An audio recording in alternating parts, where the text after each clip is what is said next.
Christmas 2018. Grandpa Hinton. This is a message to all of my living posterity and all those yet to come. I would like to let you know how I feel about life and the gospel.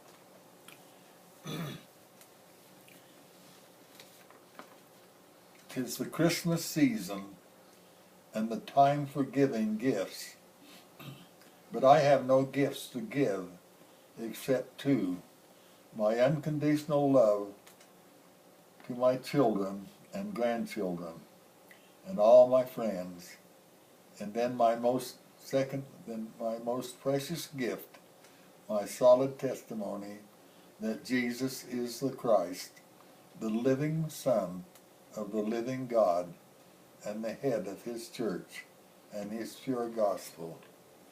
The Church of Jesus Christ of Latter-day Saints. This truth is priceless. I can't stand the thought of even one of my children, grand or great-grandchildren, or their spouses, 180 in total numbers, would ever forsake the gospel and priesthood that has been restored through the prophet Joseph Smith. I pray every night and morning that each and every one of them will keep the faith. When I think of someone who kept the faith in spite of the bitter adversity she went through, in spite of the terrible ordeal of hunger, unbearable cold, fatigue, and seeing her husband and 3 sons, including a newborn baby,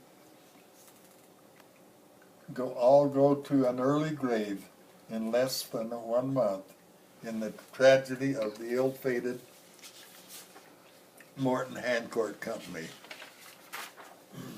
She is my hero. She was a Christmas baby, born December the 25th, 1820, and given the same name as the mother of Jesus, my great-grandmother. I look forward to being able to hug her and tell her how grateful and proud I am to be her grandson. How grateful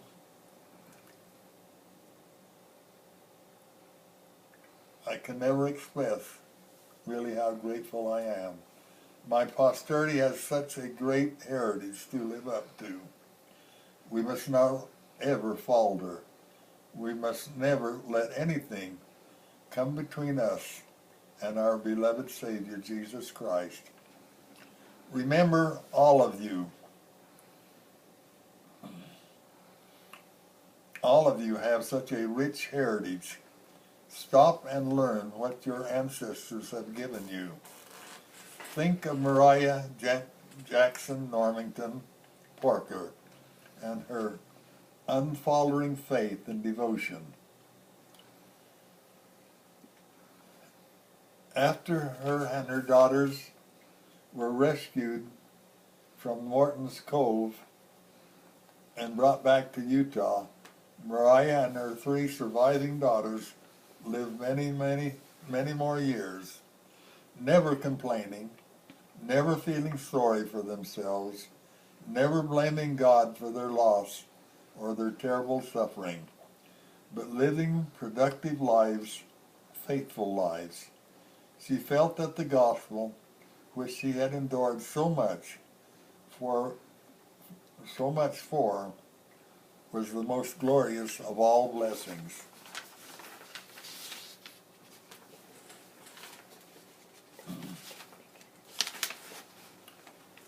In a few years, I will be 92 years young. A few days.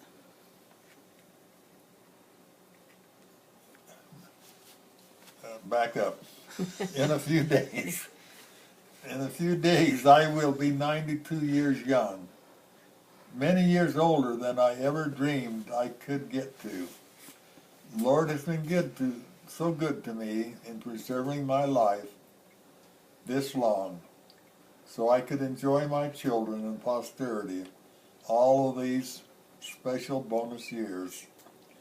I love life and couldn't have had blessings any greater or more tender than those that I have received. I miss my eternal companion of 70 years so very much, very, very much. But I am also so happy to know that we have been sealed for time and all eternity. And though I'm here by myself for a few years, I have that great knowledge that I will be with her. What a glorious reunion that we will have. Yes, my loved ones, the gospel is true. Joseph Smith was the greatest of all prophets. The restored priesthood of God is on the earth today, and its keys in the person of our prophet. It's in the Russell M. Nelson. I know and testify of this with all my heart, mind, and soul. I love all of you so very much, and I leave my blessings upon you, that you will all live happy, prosperous lives, true to the gospel, and forever being one with your Savior, Jesus Christ. I love you very, very much. And it's Christmas socks.